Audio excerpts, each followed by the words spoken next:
अस्सलाम वालेकुम everyone, welcome to quantum mechanics 1। आज का हमारा टॉपिक है eigen value for total angular momentum J square. इसका पार्ट 2 हम डिस्कस करेंगे। लास्ट लेक्चर में हमने ये इक्वेशन डिफाइन की थी और हमने कहा था कि ये दो टर्म्स का प्रोडक्ट ज़ीरो है और स्टेट को हम ज़ीरो नहीं ले सकते पार्टिकल की एग्जिस्टेंस के लिए, और इसलिए ये जो टर्म होगी ये ज़ीरो के इक्वल होगी। तो ये हमने लास्ट लेक्चर में डिस्कस किया था। आज हम इसे फर्दर कैलकुलेशन करेंगे और फाइनली आइगन वैल्यू कैलकुलेट करेंगे और फिर उसके रिजल्ट को डिस्कस करेंगे। So starting with this equation, ये ज़ीरो के इक्वल है तो अल्फा को राइट साइड पर ले जाएंगे तो ये अल्फा की इक्वेशन आ जाएगी। अब यहाँ पर हमें पता है कि अल्फा जो है वो beta maximum square plus H cut beta maximum के बराबर होता है, तो ये अल्फा की इक्वेशन आ जाएगी। हमने पहले कैलकुलेट की हुई है, तो ये अल्फा की वैल्यू आ जाएगी, ये पुट कर देंगे। उसके बाद इसके स्क्वायर को एक्सपेंड कर देंगे, first square plus second square minus 2 first second and then negative of this factor and again negative plus ये एच का स्क्वायर हो जाएगा। इसको फर्दर सॉल्व कर लेंगे। यहाँ आप देखेंगे ये बीटा मैक्सिमम स्क्वायर है और इसके राइट साइड पर बीटा मैक्सिमम स्क्वायर है, ये कैंसल आउट हो जाएगा। ये नेगेटिव ऑफ 2NH कट है, इसको राइट साइड पे ले जाएंगे तो ये पॉजिटिव का हो जाएगा, राइट। ये NH cut square as it is आ जाएगा, ये NH cut square as it is आ जाएगा and then this negative of H cut beta maximum will also taken to the right side. तो यहाँ हमारे पास ये एक जैसी टर्म आ जाएंगी। बेसिकली इस अरेंजमेंट की रीज़न ये थी कि हमने यहाँ NH कट स्क्वायर कॉमन लेके n+1 करना था, ये n आ गया +1, और राइट साइड पर भी ये 2NH कट बीटा मैक्सिमम तो है, लेकिन यहाँ पर ये H कट बीटा और ये H कट बीटा ये 2 टाइम्स हो जाएंगे, तो यहाँ से हम कॉमन ले लेंगे 2H कट बीटा मैक्सिमम, तो ये भी n+1 हो जाएगा और इस तरह से हम यहाँ से n+1 को कैंसिल आउट करके हम यहाँ 2H कट बीटा मैक्सिमम ले लेंगे। So again we will left with NH cut square 2H cut beta maximum.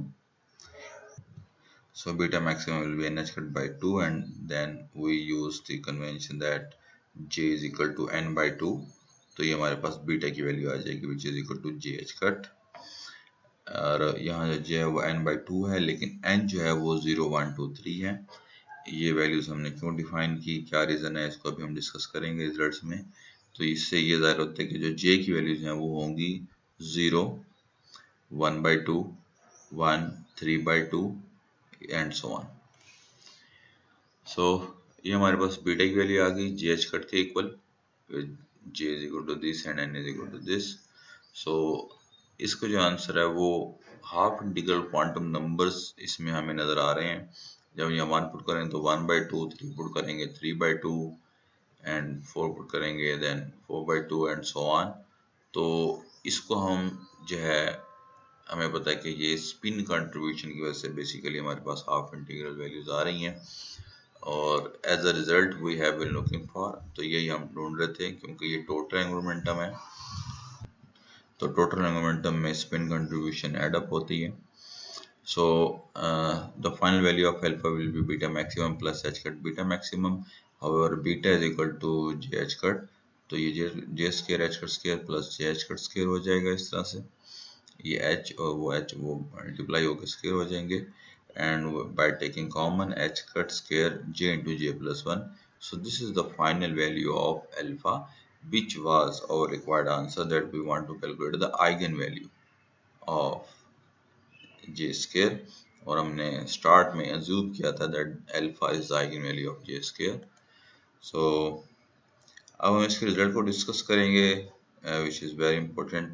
First of all कि J की वैल्यू जो है वो 0 1 by 2 1 3 by 2 4 by 2 5 by 2 and so on. ये बहुत इंपॉर्टेंट रिजल्ट है, ये वैल्यूज इस तरह से रहेंगी और इससे ये जाहिर होता है कि टोटल एंगुलर मोमेंटम की वैल्यूज हैं वो क्वांटाइज्ड हैं। This is a very important word, quantized. और ये इसकी यही स्पेसिफिक वैल्यूज क्यों आ रही हैं, ये बेसिकली mj की वजह से आ रही हैं। mj जो है ये हमने कंसीडर किया था कि इसकी जो वैल्यूज़ हैं, हमने जब ये टॉपिक स्टार्ट किया था तो हमने इसकी एक पहले मैक्सिमम वैल्यू पे कंसीडर की कैलकुलेशन, फिर मिनिमम वैल्यू पे कंसीडर की कैलकुलेशन। तो ये प्लस जे है और ये माइनस जे है। तो एम जे की वैल्यू जो है वो इसी प्लस जे से माइनस जे तक ही रिस्ट्रिक्टेड होंगी, वो इन बिटवीन होंगी, और इन बिटवीन भी उनमें जो डिफरेंस होगा वो 1 का डिफरेंस होगा, राइट। अगर ये जे है तो उससे एक स्टेप नीचे जाएंगे तो वो जे माइनस वन हो जाएगा, दूसरे स्टेप पे जाएंगे तो वो जे माइनस टू हो जाएगा, and so on to negative J. तो अब आपने अगर total number of values find करने हो तो उसके लिए जो फार्मूला वो है 2j+1, कि यहाँ जे की वैल्यू पुट करें तो आपको पता चल जाएगा कि एम जे की कितने स्टेप्स बनेंगे, एम जे की कितनी वैल्यू आएगी। For J is equal to 0, we will put 0 here, so the answer of j will be equal to only 1. We will get one value of angular momentum. लेकिन जब हम j 1/2 लेंगे, ऐसे elements, ऐसे nuclei जिनका total angular momentum means the sum of the orbital angular momentum and the spin, तो उनका total angular momentum जो है वो अगर 1/2 होगा तो 1/2 के लिए यहाँ पुट करेंगे, राइट। 2 से कैंसिल हो जाएगा, वो 1 आ जाएगा, so 1+1 will be equal to 2. So these will be the values of j. In the same way, if we put 1, we will get 2 plus 1, which will be equal to 3. For j is equal to 1, mj will be equal to 3, and so on. अब वो जो तीन values होंगी वो कैसे repeat होंगी वो देख लें, क्योंकि ये एक इम्पोर्टेंट पॉइंट है। जो तीन वैल्यूज लेट से मैं लेता हूँ j is equal to 1, right, और एम जे की वैल्यूज जो है वो मैंने कहा कि यहाँ 1 पुट करेंगे तो 2+1 हो जाएगा वो 3। तो वो कौन सी 3 वैल्यूज होंगी? So in that case M J जो होगा that will be equal to +1, 0, -1। तो ये तीन वैल्यूज होंगी जी एम जे की। In the similar way, if we put 3/2, 3/2 will be 2 से कैंसिल हो जाएगा, 3+1 is equal to 4, 4 वैल्यूज होंगी। But the important point is m J की वैल्यू हमेशा +1 से स्टार्ट होगी और -1 पे एंड होगी। So for example if you take j is equal to 7/3, just for example, तो अब 7/3 से पुट स्टार्ट करेंगे तो उसमें से 1 माइनस करें तो 4/3 होगा, फिर उसमें से 1 माइनस करें तो 1/3 होगा, क्योंकि हमने 1 के डिफरेंस से चलना है ना, j की वैल्यूज को 1/1 डिक्रीज करते जाना है। और मन करेंगे तो वो -2/3 होगा, -5/3 होगा और -8/3 होगा। तो अब इसका जो एंड होगा वो बेसिकली -j पर जाकर नहीं होगा। -j मीन जो प्लस के साथ वैल्यू आ रही है वही माइनस के साथ है। अगर हमने +7/3 से स्टार्ट किया है तो उसका एंड -7/3 होना चाहिए था, लेकिन वो आ रहा है -8/3।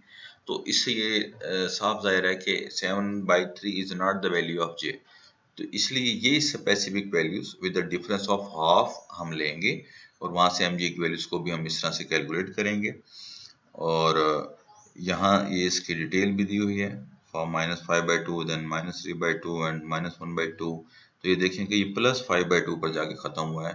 तो ये टोटल 6 वैल्यूज, 6 आइगन वैल्यूज आ गई आपके पास for the j is equal to 5/2 के लिए। तो ये वैल्यूज जो हैं ये हाफ इंटीग्रल की पैटर्न में आ रही हैं, जो कि टोटल एंगुलर मोमेंटम की कंफर्मेशन को जाहिर करते हैं। और ये सारे रिजल्ट्स हमने कहाँ से कंक्लूड किए हैं? ये हमने कम्यूटेशन रिलेशन से डिफाइन किए हैं। सो